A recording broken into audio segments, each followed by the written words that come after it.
As emergency scenarios play out around the world, earthquakes, wildfires, and floods, we're reminded once again that we ourselves are not immune from disaster. Emergency preparedness experts have been telling us for years to have plenty of food and water on hand. But what if things totally hit the fan? What if we have no food or water?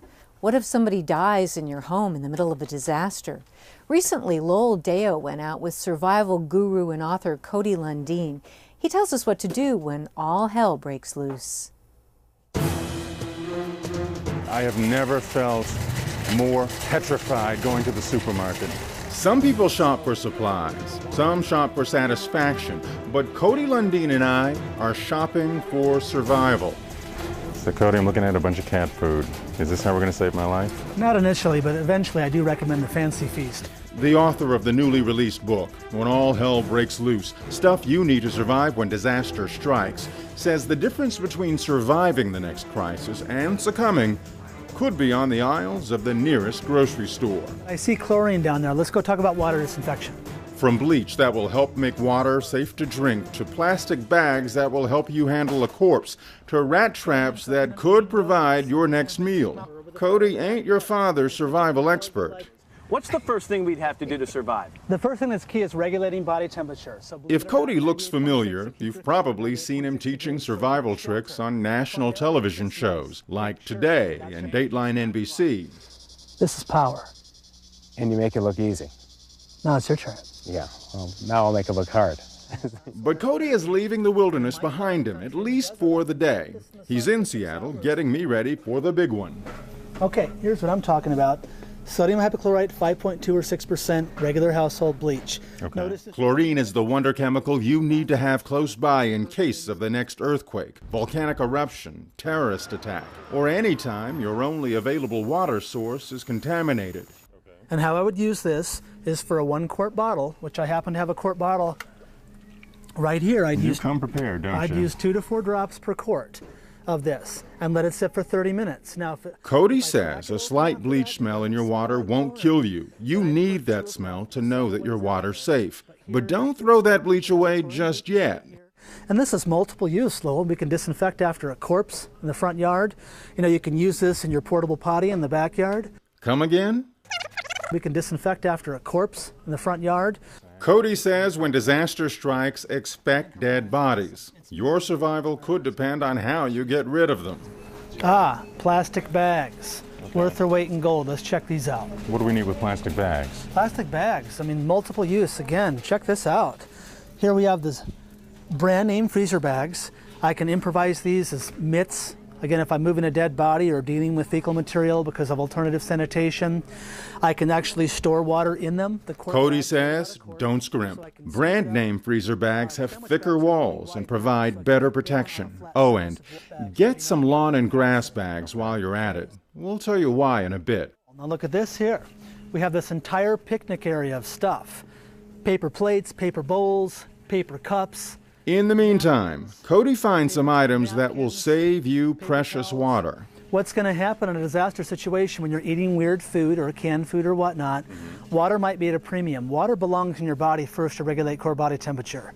It takes a lot of water to do dishes, especially in my country because I'm from the Arizona desert. So just having some picnic supplies on hand where you can get rid of the plates and not have to use precious water that may or may not be disinfected is worth its weight in gold again. So what goes on those plates? But check this out. Rice and beans. Rice and beans may not be glamorous, but they pack complete proteins and carbohydrates for energy. They're easy enough to soak and cook over a backyard pit, and they're cheap. But this is free food. I mean, what is this? You know, $2-3 for this? And this can feed a family right here for 2-3 days, depending on the amount of people in the family. But survivors can't live on rice and beans alone. Next on the list are tuna and cooking oil. So, okay, here's a brand I always get. Oh, wait. Man, that's in the pouch. That's not going to keep as long. Let's try one of these cans. I know what you're thinking. Who remembered to stash a can opener? Not a problem, as you're about to see. Besides, this can and some cooking oil are going to shed some light on your desperate situation. Okay, so time for checkout. Almost. So, looks like the last thing on the list is mouse traps? So I gotta say, I do feel a lot better. Good, the blood pressure's down. Let's learn how to use some of this stuff. Remember those lawn and grass garbage bags? Turns out you can use them and bits of old newspaper to make great shelter. That's pretty good. That's pretty warm. It's very warm. So Why is that? it's dead air space. Dead air space keeps the cocoa hot, keeps the Kool-Aid cold. It's insulation. And remember that can of tuna I didn't want because there's not a can opener in sight? No problem if you have a rock or chunk of concrete to break the seal. We used the curb right outside the QFC, and 2 minutes later... Okay, let's see if it's ready. There might be a little bit of grit in our grub, but oh, voila. And here's the neat thing. Take the empty can, the cooking oil, and some corded napkins, and you've got the makings for an instant candle. Cody Lundeen says preparing to stay alive isn't that hard. Less than 7% of Americans are prepared for a disaster. Less than 7% are ready for something happening to this country. He says a little preparation now could save you some uncomfortable decisions later on. Remember the rat traps? Okay, rat's a lot like duck, except with a delightfully nutty flavor. I think you'd really dig it. Mice, on the other hand... But this is serious stuff. Cody says if you don't have traditional food, you need to survive. And that means knowing how to prepare a rat.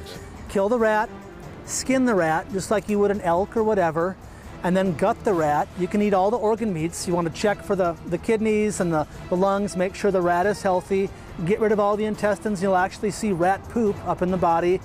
Then just cook the rat on a stick over a fire. And don't worry too much about diseases like hantavirus. The fire should kill that. Cody knows you may not do everything he says. That's fine. He just wants you to decide right now what you will do to keep your family alive. This is basic common sense things that every family should know or have on hand to mitigate a disaster.